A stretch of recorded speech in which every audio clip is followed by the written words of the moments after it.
Hi friends, అందరు ఎలా ఉన్నారు? బాగున్నారా? అందరికీ వెరీ వెరీ గుడ్ మార్నింగ్. మీ ముందుకైతే చాలా రోజుల నుంచి అడుగుతున్న వీడియోతోనైతే వచ్చిన ఈరోజు మా బర్రె ఈనింది. జున్ను పాలు చూడండి, ఆడదుడ్డనైతే పుట్టింది ఫ్రెండ్స్.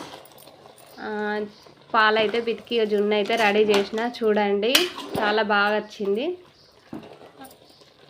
ఈరోజు ఇంకో విశేషం కూడా ఉంది, మా పాప బర్త్డే.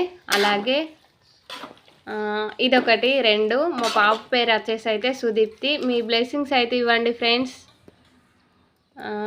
జున్ను అయితే రెడీ అయింది, మంచి ఎమ్మిగా పాలైతే ఇవి ఉన్నాయి చూడండి ఫ్రెండ్స్. జున్ను అయితే వేసుకొని అందులో కొంచెం చక్కెర జల్లుకొని తింటే ఉంటుంది, ఎంత బాగుంటుందో తెలియదు. మా సెలబ్రేషన్ అయితే ఈరోజు అయితే ఇదే బర్త్డే సెలబ్రేషన్. ఎలా ఉందో వీడియో కామెంట్ చేయండి.